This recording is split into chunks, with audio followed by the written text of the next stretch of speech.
Léopold Grassin, bonjour. Bonjour. Merci d'intervenir sur ce podcast qui s'appelle Project It. Est-ce que vous pouvez commencer par vous présenter très rapidement? Oui, très bien. Alors moi, je m'appelle Léopold Grassin, je suis cofondateur de l'agence LGR Communication, qui a la particularité d'être une agence spécialisée PowerPoint pour accompagner les entreprises globalement et les entrepreneurs dans la création de leur support de communication sous PowerPoint. Ça fait combien de temps à peu près? Alors l'entreprise a 4 ans.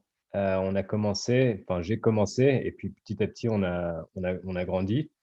Et ce qui m'a donné l'envie, en fait, de me lancer dans l'entrepreneuriat et surtout dans la création d'une agence PowerPoint, c'est plus mon vécu, mon passé professionnel, puisque j'ai commencé à travailler dans une entreprise relativement grande, dans laquelle la création de support de présentation et notamment de présentation PowerPoint était indispensable pour présenter nos services à nos clients ou pour faire des rapports, etc. Et je me suis très vite rendu compte que c'était une activité relativement chronophage, qui prend beaucoup de temps et dont les résultats ne sont pas forcément satisfaisants tout le temps, et que c'est quand même indispensable de pouvoir présenter des documents visuellement, engageants. Et donc cette expérience professionnelle, bah, m'a mené à prendre le risque de créer ma propre agence, qui aujourd'hui fonctionne plutôt bien. Super. Est-ce que vous pouvez revenir sur votre parcours, c'est-à-dire le diplôme que Oui. vous avez passé, où est-ce que vous l'avez passé, dans quel contexte, et aussi dans les entreprises où vous avez travaillé, vous pouvez faire on va dire une rétrospective de tout ce que vous avez fait. Ouais. Alors, moi, j'ai fait des études à l'IAE de Poitiers en business management dans la filière bilingue. Ce qui était très intéressant, ça m'a permis de rencontrer pas mal de gens de différentes nationalités. Et j'avais toujours en tête de travailler pour un gros groupe mondialement connu. Et peu importe, enfin, ces études, en fait, m'orientaient plus pour travailler dans une grosse entreprise, dans de grosses entreprises.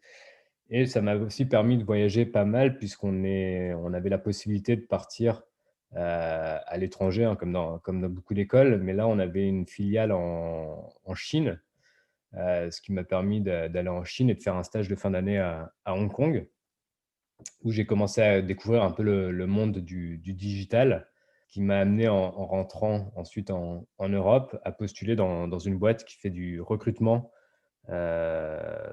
d'ingénieurs informatiques et qui les place ensuite sur des gros comptes clients.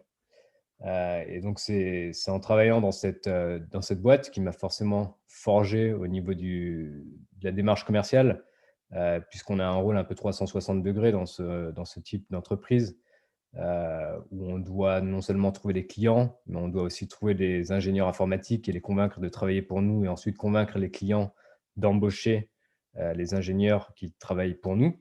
Donc c'est une formation un peu 360 degrés. On apprend beaucoup sur les démarches commerciales, on apprend beaucoup sur les relations humaines, comment convaincre également.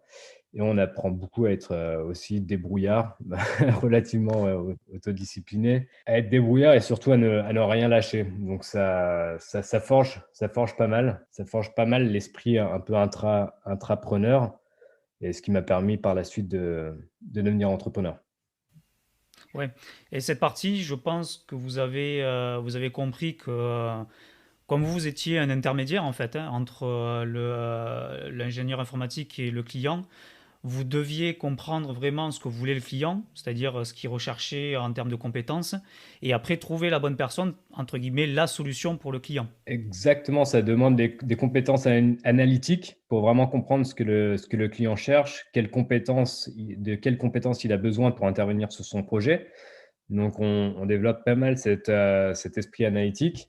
Et oui, après cette analyse de ce que le client veut, faut qu'on retrouve les éléments côté de l'ingénieur. Et ce qui est intéressant effectivement aussi, c'est que dans cette démarche-là, c'est là où intervient aussi la création de documents, de supports de communication, pour non seulement présenter notre offre au client et essayer de le séduire, mais également pour présenter notre offre et notre entreprise à l'ingénieur. Donc, c'est différents supports de communication, différentes cibles qui doivent être créées donc de différentes manières pour véhiculer différents messages, différentes émotions. Et c'est en fait une partie que je trouvais ouais, intéressante, mais qui me prenait beaucoup trop de temps par rapport à ce que j'étais payé, à faire, entre guillemets, hein. C'est pas la création de support de communication qui rapporte de la valeur, c'est plus, signer le contrat avec le client. Donc fallait trouver le juste milieu, et c'est vraiment c'est la création de ces documents qui est très chronophage, qui ouais, qui m'a mis la puce à l'oreille, et je me suis dit: «Mais en fait, dans toutes les entreprises, beaucoup de gens doivent perdre énormément de temps», même si c'est agréable pour certains, de créer des présentations, mais elles doivent perdre beaucoup de temps à les créer, à ne pas se concentrer sur leur activité principale, là où elles apportent de la valeur ajoutée. Et au final, le rendu visuel, si c'est fait dans la vitesse, sans avoir un esprit créatif ou même de compétences techniques poussées sur PowerPoint, par exemple, le résultat final n'est pas forcément probant. Je suis tout à fait d'accord parce que moi aussi, je m'attache à faire des PowerPoint, on va dire, de bonne qualité. Je trouve que quand on a une présentation PowerPoint devant nous, il y a un problème qui revient très régulièrement, c'est qu'il y a beaucoup de texte. Alors que les PowerPoint, généralement, c'est pour mettre des mots-clés. Si on peut mettre ça sous forme de très visuel, avec des mots qui pop, avec des bonnes animations, c'est là où en fait le message passe beaucoup plus facilement, où la présentation devient beaucoup moins ennuyante et le message est capté beaucoup plus efficacement. C'est vrai, c'est un point. PowerPoint, ça a été initialement créé justement pour mettre des mots-clés et pas des pavés de texte.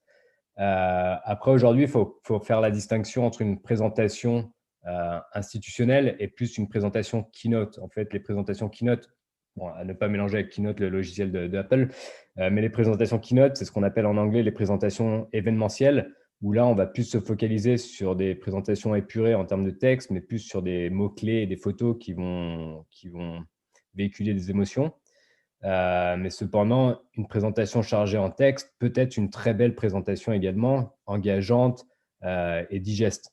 Tout dépend, et c'est là où en tant que graphiste, on intervient sur des présentations chargées en termes de texte. Par exemple, si on répond à un appel d'offres, il y aura beaucoup de texte, et notre rôle de graphiste, c'est de réussir à garder ce texte tout en faisant un document qui donne envie et qui soit digeste. Donc c'est les deux sont possibles. Effectivement, c'est agréable d'avoir des présentations sans trop de texte, mais avoir des présentations avec beaucoup de texte, c'est aussi indispensable dans certaines situations, et c'est possible d'en sortir de très beaux supports.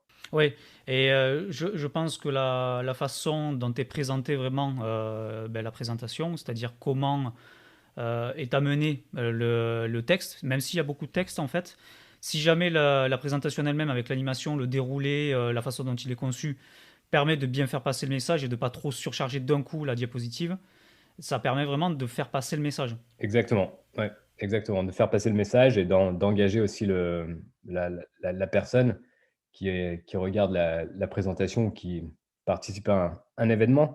Et dans ce cas-là, par exemple, s'il s'agit d'un événement, ça nous arrive très régulièrement de travailler avec des entreprises qui demandent en fait 2 présentations. Une présentation qui va être projetée, donc qui doit être relativement épurée et intéressante pour engager l'audience, et une deuxième présentation qui sera laissée, d'une manière, imprimée ou digitale, mais qui sera laissée à l'audience avec plus de contenu. Donc vous avez très vite compris en étant en entreprise que les présentations qui se faisaient, généralement, elles étaient pas très bien optimisées. Et vous avez donc pris la décision de vous lancer dans la résolution de ce problème et de créer votre entreprise. Exactement. Bon, il y a quand même des entreprises qui font de belles présentations, heureusement, Oui. et des gens qui sont très créatifs, mais qui ne sont pas graphistes, et donc qui peuvent apporter leur touche personnelle, quand ils travaillent sur des présentations. Mais effectivement, ouais, dans pas mal d'entreprises, même si les gens sont créatifs, ils n'ont pas forcément le temps de travailler sur les présentations PowerPoint. Ils n'ont pas forcément l'expertise technique aussi pour faire des choses ou pour être rapide sur PowerPoint. Donc nous, on essaie vraiment d'accompagner au quotidien les entreprises et entrepreneurs, dans différentes missions. En fait, il y a vraiment un large, panel de présentations sur lesquelles on travaille. Ça peut être pour des réunions internes, ça peut être pour de la communication externe, ça peut être, pour des présentations de vente ou des présentations, ouais, des présentations commerciales, présentations institutionnelles. Donc il y a toutes sortes de présentations sur lesquelles on travaille. Mais même sur des documents marketing, ça nous arrive de créer aujourd'hui des posters sous PowerPoint, de créer des flyers sous PowerPoint. En fait, le logiciel, depuis un certain nombre d'années, a été énormément développé. Ce qui fait qu'aujourd'hui, la plupart des gens se rappellent des présentations ennuyeuses qu'elles ont pu voir à l'université ou ailleurs en format 4 tiers, le vieux format avec des animations, des flammes, etc. Mais aujourd'hui, PowerPoint, c'est vraiment devenu un outil professionnel qui mériterait d'ailleurs d'être enseigné davantage dans les écoles de graphisme. Oui, oui, je suis tout à fait d'accord par rapport à ça parce que généralement, les étudiants qui font des cursus allant du bac plus 3 jusqu'au bac plus 5, à la fin, ils ont toujours une présentation à faire devant le jury Ouais, et ils sont en situation professionnelle. Et c'est un moyen de les préparer en fait, à l'étape d'après, ou alors à ce moment-là, ils vont se retrouver en fait en entreprise et ils vont devoir continuer en fait cette partie communication. Et ça, c'est quelque chose qui, pour moi, enfin, en tant que formateur, je le vois très régulièrement, qui n'est pas vraiment très bien enseigné et qui entraîne ben, en fait, après le fait que en fait, l'étudiant arrive en entreprise, beaucoup de problématiques puisqu'il se retrouve devant un client et il ne sait pas faire une présentation. ouais, c'est vrai. C'est vrai. Après, là, c'est deux facteurs qui interagissent. Il y a la présentation, le support et la façon de présenter. C'est vrai quand on est en école ou à l'université, un peu importe le secteur, on est quand même amené à faire bon, on n'appelle pas ça des exposés, mais bon, Ouais, on est amené à faire des présentations. Mais c'est vrai qu'aujourd'hui, il y a un facteur, c'est qu'on manque peut-être, enfin on manque, beaucoup de gens, je pense, manquent de confiance lorsqu'il s'agit de présenter, même s'ils ont le support avec eux, ils ont tendance à vouloir trop surcharger le support par peur d'oubli d'informations. Or, le support, la présentation supporte justement le speaker. C'est pas évident et c'est peut-être quelque chose qui devrait être mis plus en valeur dans les cursus scolaires. C'est apprendre à être confiant lorsqu'on fait une présentation. Après, le support, bien sûr, si on a un support qui est visuel, qui est moderne, qui est engageant, ouais, ça aide beaucoup. Avoir un support qui soit engageant, qui soit moderne, qui soit visuel, ça donne confiance. Après, si on a un support qui est surchargé d'informations où on s'y perd, ben, on risque un peu de perdre le fil de sa présentation. ouais, c'est vrai que c'est un conseil que je donnais, que je donne en fait tout le temps quand on me demande pour une présentation. Je leur dis toujours, la première chose que vous devez faire pour une présentation, c'est maîtriser votre sujet. Une fois que vous maîtrisez votre sujet, la présentation va en fait en découler toute seule parce que vous savez exactement ce que vous allez placer dans votre présentation et vous allez pouvoir optimiser en fait votre visuel, la façon d'organiser vos slides par rapport au fait que vous maîtrisez votre sujet. Et ça, c'est quelque chose qui je pense, n'est pas vraiment très bien enseigné pour justement préparer cette présentation. Exactement. On a tendance à trop se reposer sur le support et pas maîtriser suffisamment son sujet. Et vous disiez que vous avez pas mal voyagé en fait dans différents pays. Est-ce que vous avez noté une grosse différence entre les différents pays dans la manière de communiquer? Ouais, alors moi, j'ai voyagé en fait toute ma vie. J'ai vécu à l'étranger dans différents pays pour le travail de mes parents. Donc déjà, ça m'a ouvert un peu les yeux sur différentes cultures, différents continents. Je travaillais pas en entreprise, donc j'ai pas pu m'apercevoir de la manière dont les différentes cultures présentent. Mais c'est vrai que les différentes cultures ont différentes manières de communiquer. Après, dans le monde professionnel où je me trouve aujourd'hui, j'ai la chance d'être bilingue en anglais, donc enfin, avec mon entreprise, on travaille pour des clients un peu partout en Europe, que ce soit en français, que ce soit en anglais, en espagnol ou en allemand. Que dans le monde professionnel, je m'aperçois que toutes les entreprises communiquent à peu près de la même manière. Après, tout dépend des protocoles instaurés dans différentes industries. Si c'est l'industrie financière, le secteur financier, le secteur pharmaceutique, l'automobile, etc., ils ont tous leurs propres codes. Mais à noter des différences culturelles sur la façon de présenter déjà en Europe, pas vraiment. Si je compare avec certains clients qu'on a aux États-Unis, oui, aux États-Unis, ils sont plus sur des présentations qu'on appelle keynote, avec des bons mots-clés en gros, des photos en plein écran, un peu en mode Apple. Quand vous avez créé votre entreprise et que vous avez détecté ce besoin, entre guillemets, vous avez commencé tout seul Et comment vous avez décidé de vous organiser pour en fait, répondre à cette problématique? Quelles ont été vos étapes en fait de passer de la phase entre guillemets salariat pour passer ensuite dans la phase en fait, entrepreneur et en fait, votre visuel de votre organisation, en fait, de votre gestion de votre projet? Ouais, alors la phase de passer du salariat à entrepreneur, c'est vrai que c'est délicat, parce qu'on se retrouve surtout que moi, à cette époque-là, j'étais pas en France, j'étais aux Pays-Bas, j'étais embauché aux Pays-Bas, et on n'a pas le même système qu'en France où quand on part d'une entreprise, si c'est une rupture, à l'amiable, on peut toucher le chômage et c'est quand même un bon confort pour lancer sa boîte.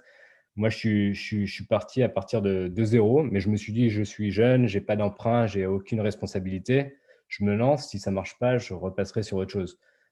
Et je me suis lancé également parce que j'ai des entrepreneurs dans la famille et c'est vrai que voir des modèles qui réussissent, ça donne envie de réussir. Ça donne des ailes et c'est toujours important de voir des gens qui réussissent et de s'en inspirer. Donc c'est un peu ça qui m'a poussé et qui m'a donné envie de sortir du «salariat» entre guillemets, pour passer pour devenir entrepreneur. J'aime pas trop utiliser le terme salariat entrepreneur parce qu'au final, on peut être salarié, mais intrapreneur, entrepreneur également. Donc il y a pas vraiment enfin, je veux pas que ce soit considéré comme un point négatif. Mais ouais, devenir entrepreneur, ça s'est fait plutôt naturellement. Après, j'ai naturellement testé mon idée, mon concept. Donc, j'ai demandé à j'ai contacté certaines entreprises via mon réseau, certaines personnes via mon réseau, voir si elles auraient un besoin. Et une personne, qui travaille d'ailleurs dans un groupe, dans une entreprise médicale et qui est un ancien de mon école, IAE de Poitiers, m'a fait confiance et m'a dit: «Allez, on se lance, on essaye une présentation, voir ce que ça donne». Moi, je suis pas graphiste, mais pour ce test, je me suis dit: «Tiens, je vais, embaucher un graphiste freelance». Donc j'ai embauché un graphiste freelance pour faire la première présentation. Tout en sachant que c'était moi le gestionnaire de projet, c'était moi l'analyste, c'est moi qui analyse le besoin du client, c'est moi qui définis ce qui doit être réalisé. Donc j'ai reçu la présentation, j'ai regardé, je me suis concerté avec le client et j'ai traduit d'une manière graphique au graphiste ce qu'il devait faire et au final, le client a été plus que surpris du résultat final, même étonné qu'on puisse faire de si belles choses sous PowerPoint. Et donc, je me suis dit: «Là, l'idée est validée, ça fonctionne, ça plaît aux clients» et petit à petit, j'ai recruté, un graphiste, puis 2 graphistes, puis 3 graphistes, puis 4 graphistes à mon compte pour travailler sur les présentations des clients que je démarchais. Après, petit à petit, j'ai voulu développer l'entreprise, donc j'ai recruté un autre «gestionnaire de projet» entre guillemets, comme moi pour gérer les projets et me focaliser davantage sur la recherche de clients et petit à petit, bah, ces graphistes qui n'étaient absolument pas formés à PowerPoint, moi je leur donnais des orientations, je leur donnais des points de recherche, pour qu'ils se forment et deviennent experts, sous PowerPoint. Donc c'était un peu un challenge parce que je pouvais pas travailler avec de freelance, en fait. Il y a trop de données confidentielles de la part des clients pour travailler avec des freelances. On doit sécuriser l'information et il y a également trop de données, pas confidentielles, mais de graphismes, trop d'orientations qui nous sont qu'on apprend de la part du client. Donc l'idée, c'était de conserver cette connaissance. On apprend de la part des clients ce qu'il aime pas, sa manière de communiquer et cetera. On apprend sa charte graphique et donc si on travaille avec un freelance et que le freelance peut faire un excellent travail, pourquoi pas? Mais si on a un deuxième projet de la part de ce client et que ce projet est dans l'urgence et que le freelance qui avait travaillé sur le projet n'est pas disponible, ah bah, on ne peut pas répondre aux besoins du client dans les délais, impartis. Donc l'idée, c'était vraiment de créer une équipe solide en interne, qui puisse maintenir ses connaissances et ses compétences. Et donc après, pour en revenir au départ, quand j'ai signé mon premier projet, il y a toute la partie analyse du projet et gestion du projet qui intervient. Analyse, Heureusement, j'étais passé dans le monde corporate et j'avais déjà l'habitude d'analyser le besoin du client, et de lui poser les bonnes questions pour vraiment comprendre et peaufiner la portée du projet. Donc ça, c'est l'analyse du besoin. Mais ensuite, la gestion du projet, c'est comment, récupérer les données de la part du client, comment les stocker et que l'information ne se perde pas, comment traduire d'une manière graphique au graphiste ce qu'il doit faire et ensuite comment vérifier que la présentation soit parfaite, hein, puisque l'idée, c'est toujours de livrer un support parfait, même s'il y a des itérations avec le client pour peaufiner certains détails. Le rôle de gestion de projet, c'est vraiment de double vérifier que tous les textes soient là, que toutes les illustrations utilisées soient cohérentes avec le message à faire véhiculer. Parce que c'est vrai qu'un graphiste, il ne parle pas forcément business, entre guillemets. Donc, le rôle de l'analyste, qui est aussi gestionnaire de projet, c'est de voir que tout est cohérent et qu'ensuite tous les éléments de la charte graphique soient présents, que tout soit bien aligné, qu'il y ait vraiment un rendu visuel qui crée un effet wow de la part du client. Comme vous disiez en fait tout à l'heure, la plupart des clients ne se rendent pas compte du potentiel de faire, on va dire, un PowerPoint bien structuré, bien animé, très visuel. Comment vous arrivez à peut-être à démarcher certains clients et leur dire, voilà, si jamais on arrive à mettre vos présentations de façon très graphique, vous allez pouvoir optimiser vos chances de réussite, peut-être d'avoir des contrats ou de faire passer votre message. Ouais, alors aujourd'hui, les clients, la plupart se rendent compte qu'il y a quand même un gros travail à réaliser sur tout ce qui est support de communication, qu'aujourd'hui on vit dans un monde qui est un monde digital, un monde visuel où, où les supports doivent donner envie et doivent être lisibles, digestes, beaux, modernes, et cetera. Donc je pense que les clients, naturellement, ils savent qu'il y a quelque chose à faire. Après, il y a différents aspects qui entrent en jeu. Il y a le budget. Est-ce qu'ils disposent du budget? Il y a les ressources internes. Peut-être qu'ils ont des ressources internes déjà pour intervenir sur les projets. Enfin, il y a tout un tas de facteurs. Après, nous, la manière de convaincre les clients qu'il y a un travail à réaliser sur PowerPoint et que non, PowerPoint, c'est pas un outil poussiéreux qui ne peut plus être utilisé, c'est d'abord les exemples. On leur montre des exemples de présentations qu'on a réalisées avec la version avant et la version après transformation. Donc déjà, à cette étape, le client se dit: «Waouh, ah oui, c'est pas mal. Je pensais pas qu'on pouvait faire ça sur PowerPoint». Et le deuxième argument, c'est de dire que le fichier qu'on livre au client, c'est un fichier qui est modifiable. Ça veut dire qu'on va pas créer un fond, par exemple, sur Photoshop avec les textes, les pictogrammes, et cetera et l'appliquer sur, PowerPoint et au final avoir un document qui ne soit absolument pas modifiable. Non. Ce qu'on propose aux clients, parce que tout le monde sait ouvrir un document PowerPoint, tout le monde sait changer du texte, pas tout le monde n'a le temps d'en créer et pas tout le monde n'est créatif sur PowerPoint. Donc ce qu'on propose, c'est de rendre un fichier PowerPoint qui soit modifiable. Donc ça, c'est déjà un argumentaire, parce que c'est vrai qu'aujourd'hui, et dans le passé, beaucoup d'entreprises, en fait, ont demandé à des agences de communication de créer des brochures sous un logiciel principal de graphisme qui s'appelle InDesign, ce qui est chouette, c'est super pour l'impression, mais quand il s'agit de limiter les impressions au jour d'aujourd'hui et d'être plus digital, autant passer sur PowerPoint et avoir la main sur les fichiers parce que pas tout le monde ne sait comment utiliser InDesign et tout le monde sait comment utiliser PowerPoint. Est-ce que certains de vos clients vous demandent aussi de les former sur PowerPoint? Oui, ouais, ouais, ça nous est arrivé plusieurs fois de former une personne ou des petites équipes. Après, on n'est pas des formateurs assermentés.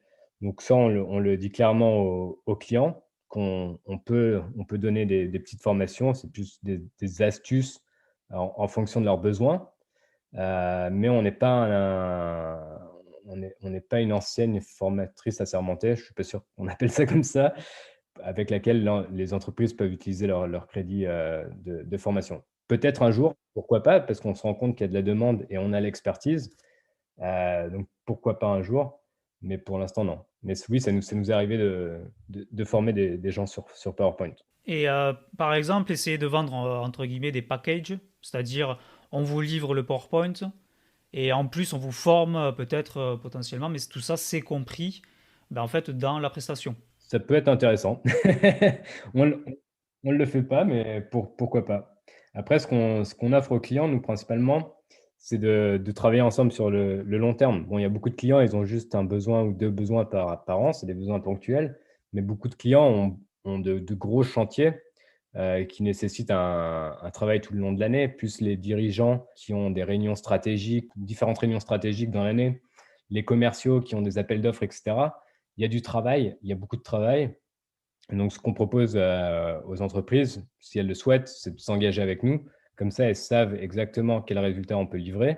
Nous, on sait que l'entreprise s'engage avec nous pour 1 an, on connaît ses attentes et ça nous permet d'être plus réactifs. L'entreprise a besoin d'un support dans les 24 heures. On assigne une équipe sur le projet et on est capable de livrer.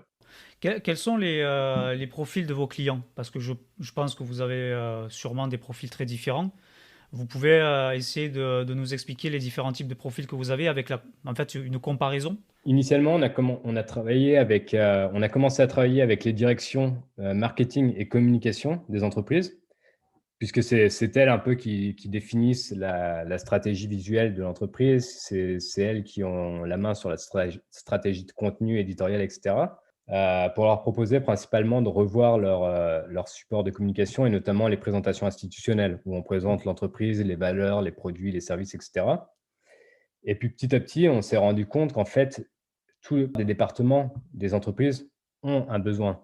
On s'est rapproché des services commerciaux, par exemple, pour les aider dans la réponse à leurs appels d'offres, créer des présentations produits ou des présentations de leurs services. On s'est rapproché des ressources humaines pour leur proposer de faire des présentations de formation, c'est-à-dire quand elles reçoivent quand un nouveau collaborateur rejoint une entreprise, généralement, il est formé.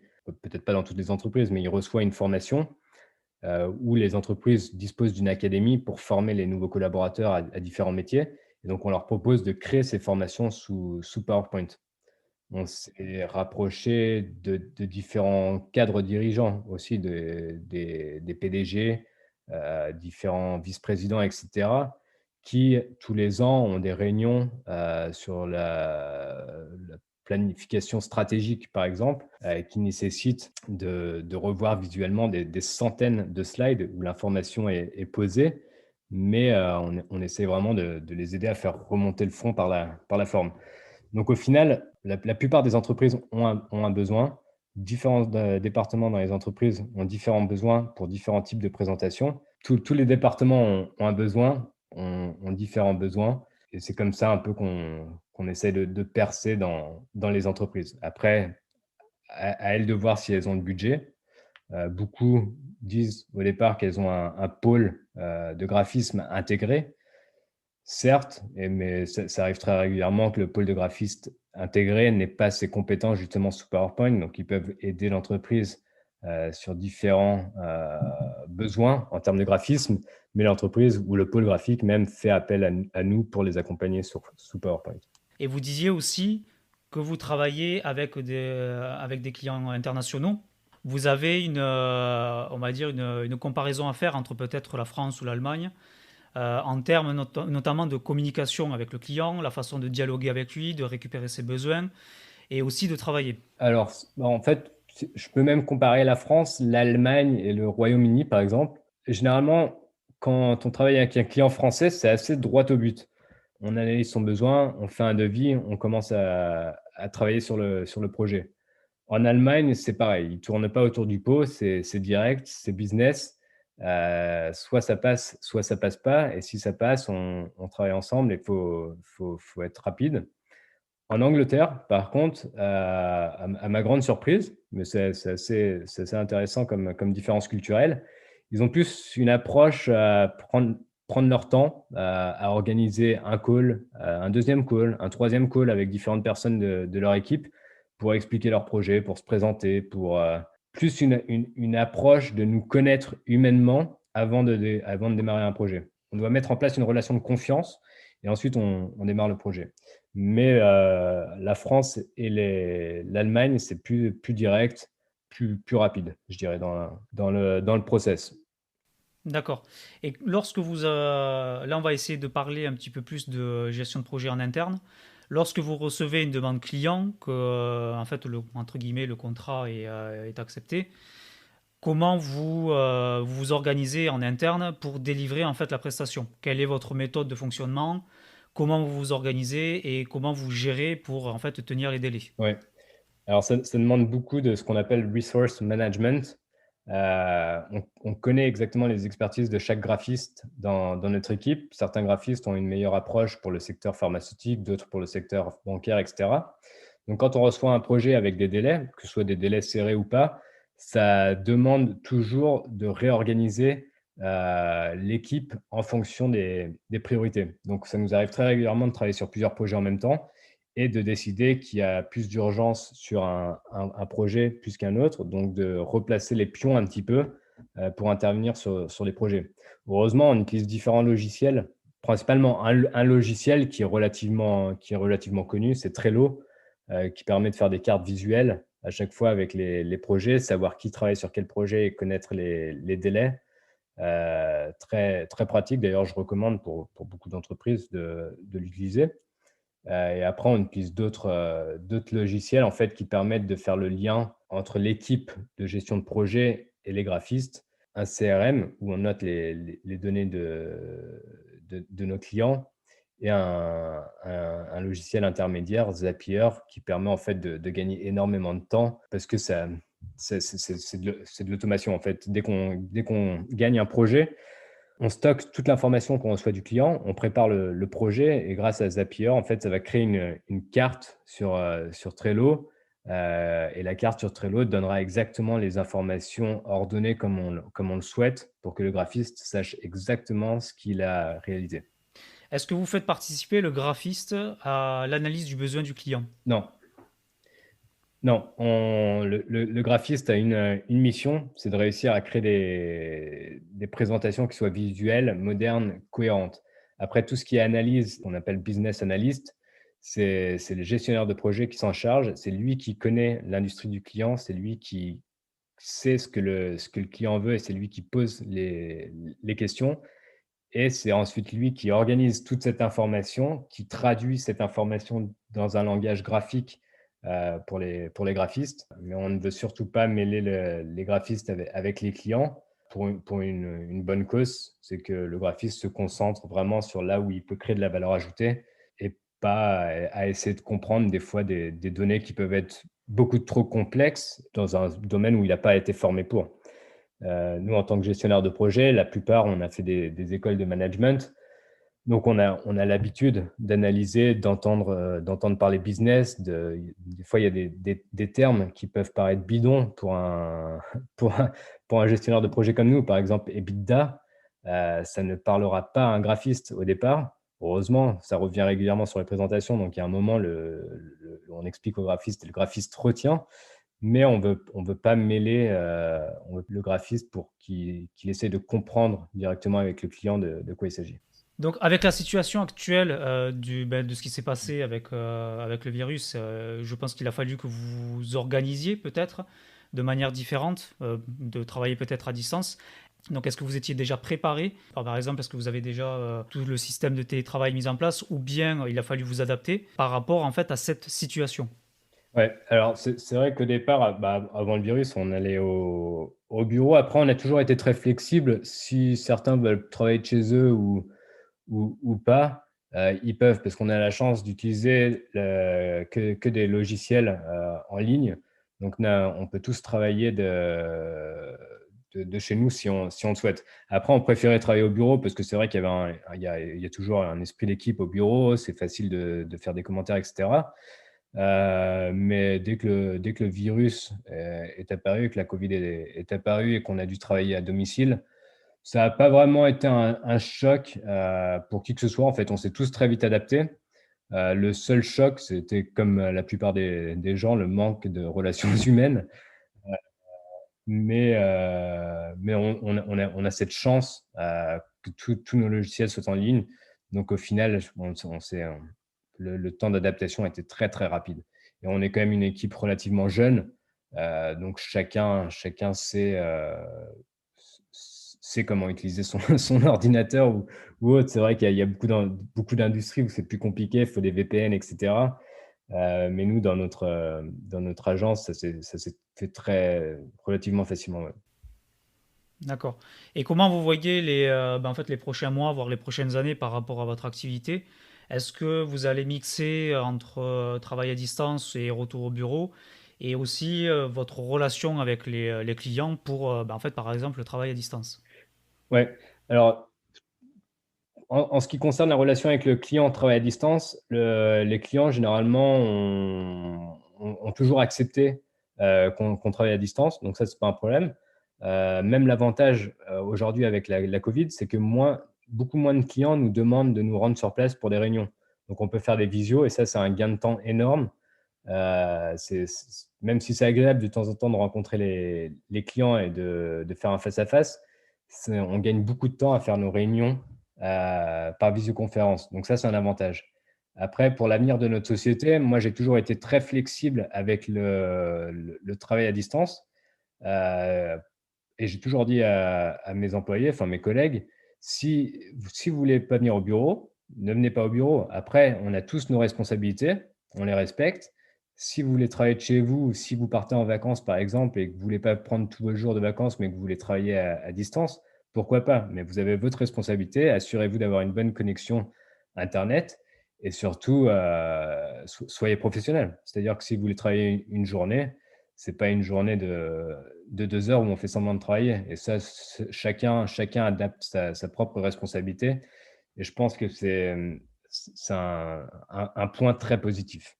Un point très positif, c'est d'avoir une équipe vraiment dans laquelle on peut avoir confiance euh, et une équipe qui a confiance dans l'entreprise aussi. Ouais. C'est vrai que c'est une façon de manager qui est totalement différente de ce qu'on peut retrouver dans les entreprises classiques, hein, avec un niveau très hiérarchique. Et le fait de rendre responsable et de permettre en fait, aux salariés de s'auto-organiser, c'est quelque chose qui est vachement recherché et en plus qui peut être très facilement accepté avec le travail à distance. Exactement. Tant qu'il y a cette notion de responsabilité, c'est gagnant-gagnant. Beaucoup de gens veulent ce système.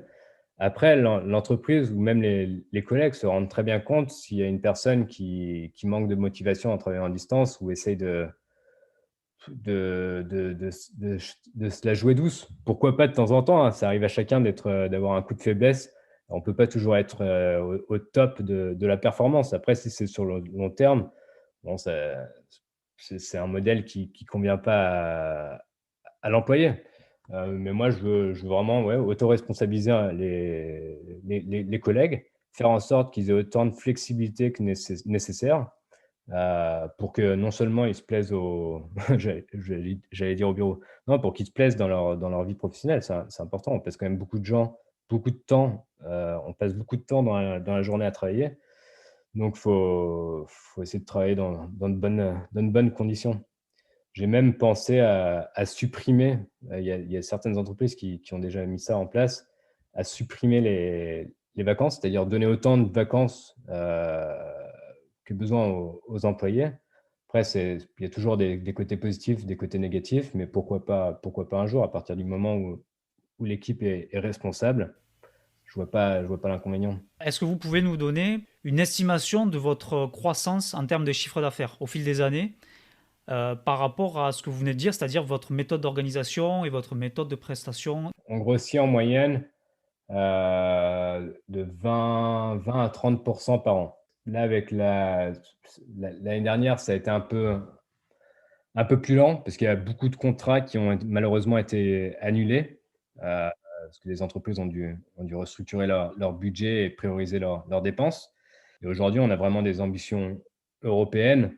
On a la chance d'avoir une équipe déjà internationale pour travailler en Allemagne, dans les pays francophones européens, anglophones et germaniques. Et donc aujourd'hui, on a une bonne base et notre objectif, c'est vraiment de devenir un leader européen dans l'accompagnement des entreprises pour la création de présentations PowerPoint. Évidemment, il y a des concurrents. Il y a des concurrents qui sont aussi sur le marché depuis plus longtemps que nous. Tant qu'il y a de la concurrence, ça veut dire qu'il y a un marché. Non, c'est un objectif de devenir leader européen. Ouais. D'accord. Et vous avez passé peut-être des partenariats avec certains? Avec certaines agences, Ouais, certaines agences, peut-être certains éditeurs ou enfin peu importe, passer des partenariats justement pour vous aider dans votre activité?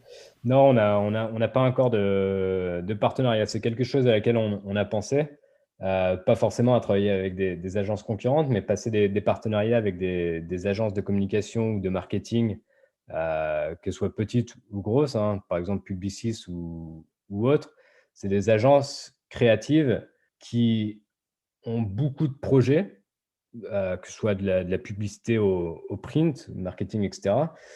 Beaucoup de projets, mais qui n'ont pas forcément investi dans les compétences PowerPoint parce que ça représente une partie mineure de leur activité. Donc l'idée, effectivement, oui, ça serait de créer des partenariats avec ces agences de communication, ces agences de publicité, pour les accompagner quand elles ont un besoin dans le PowerPoint.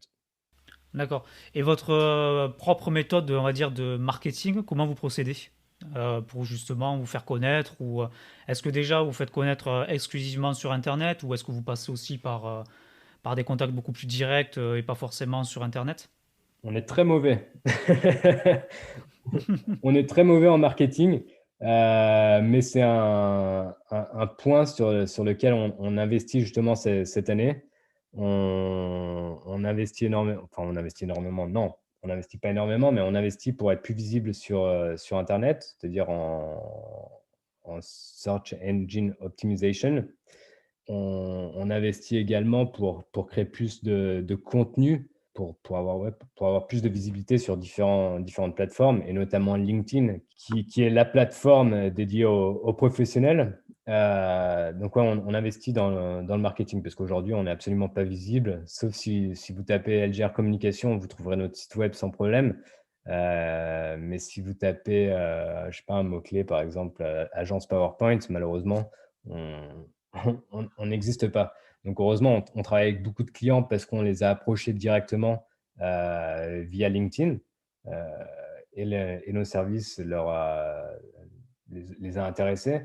Mais aujourd'hui, on aimerait capter davantage une audience qui recherche notre service et une audience qui pourrait nous trouver directement.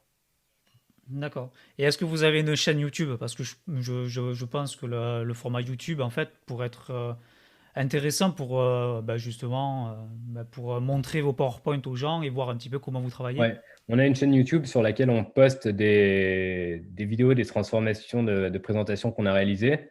Après, c'est une chaîne qui est pas très active. Mais aujourd'hui, on est en train de créer une suite de tutoriels PowerPoint pour donner des petites astuces à nos clients et ça va venir compléter un peu notre stratégie YouTube. Et votre vision par rapport à votre entreprise, dans quelques temps, vous la voyez comment? Je pense que vous pouvez faire une estimation de ce qui va se passer et de prédire comment ça va se dérouler.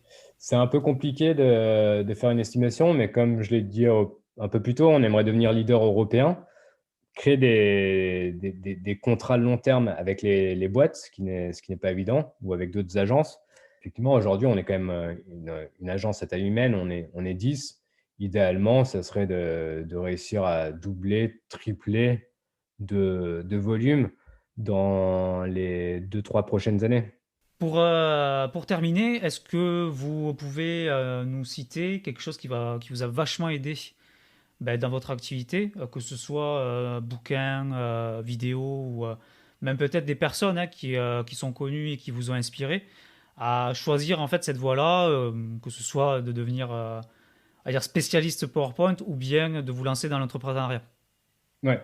Ce qui m'a inspiré pour me lancer dans l'entrepreneuriat, je lis pas mal de livres sur différents entrepreneurs, etc. Mais il y a un livre qui m'a particulièrement plu, c'est La semaine de 4 heures de Tim Ferriss. Ouais. C'est chouette, hein. Enfin, faut pas se leurrer, une semaine de 4 heures, ça n'existe pas vraiment. Mais Non. ça donne beaucoup d'astuces en fait pour réussir à se créer une vision et à améliorer sa productivité grâce à des systèmes d'automation. Et non, c'est vraiment un livre qui m'a beaucoup inspiré. Après, j'aime bien lire pas mal d'autres livres entrepreneuriat sur les side hustles, c'est différentes manières de créer un petit business à partir de $100, etc. Mais le livre principal, ouais, qui m'a motivé, c'était la semaine de 4 heures de Tim Ferriss. D'accord. Est-ce que vous pouvez faire un très rapide résumé du livre? Comment devenir feignant? Non, Ouais, non, non, c'est parfait. non, pas comment devenir feignant, mais comment améliorer sa productivité peut-être, ouais. Après, si je peux me permettre, un 2e livre que j'ai lu et relu et qui m'a beaucoup inspiré parce que c'est super bien écrit. Donc le livre, ça s'appelle Built to Sell de John Warrillow. Exceptionnel, et en plus ça reprend un peu mon parcours. C'est comment un entrepreneur qui avait son agence de communication, et qui faisait un peu de tout, donc une agence de communication comme il y en a beaucoup qui font 1000 choses à la fois. Comment cette personne s'est rendue compte, après quelques années, même si elle faisait un bon chiffre d'affaires, que son agence valait absolument rien. Il a restructuré son agence pour se concentrer sur un service, heu et ce service, il l'a modifié pour que ça devienne un produit avec un prix unique. Bon, ce qui est pas vraiment faisable dans notre industrie. Enfin, si, ça peut être faisable d'ailleurs, mais avec un prix unique. Et ensuite, il a réussi justement à créer de la valeur et à revendre, son entreprise au juste prix. Et pour terminer, est-ce que vous avez un conseil à donner pour ceux qui nous écoutent, que ce soit un conseil pour des gens qui débutent ou bien qui aimeraient se lancer dans l'entrepreneuriat, améliorer leur communication, ou alors des gens plus expérimentés? Ouais, mon conseil, c'est d'abord, faut y aller, faut commencer. Et faut pas commencer par des choses qui ne créent pas de valeur. Faut commencer directement par essayer de créer de la valeur, voir si l'idée fonctionne. C'est-à-dire avant de se pencher, se poser la question: «Ah mais j'ai pas d'expertise comptable. Ah mais faut que je fasse des recherches sur ce qui est légal, ce qui est pas légal» et cetera. Non, ça c'est des détails. D'abord, faut réussir à vendre et ensuite une fois qu'on réussit à vendre, on commence à se focaliser sur des détails qui n'apportent pas de valeur, ajoutée, mais qui sont indispensables à connaître si on veut réussir à développer. Oui, l'objectif, c'est vraiment de valider que ce qu'on propose, c'est quelque chose qui va se vendre. Et après, ben, en fait, de déployer toute l'organisation pour en fait, continuer à vendre à plusieurs clients. Exactement. En fait, faut éviter de se dire que créer un business, c'est complexe parce qu'il faut choisir le statut de l'entreprise, faut déposer les trucs et cetera. Non, il y a rien de plus simple, il y a rien de plus simple, mais il faut juste réussir à valider une idée et savoir comment on va trouver des clients. Super. Un dernier mot? Merci. Merci pour cette interview. C'était un plaisir d'échanger et puis, bah, je serais heureux d'écouter les prochains podcasts. Ben merci à vous aussi, Léopold. Et puis, je vous souhaite une bonne continuation. Merci beaucoup.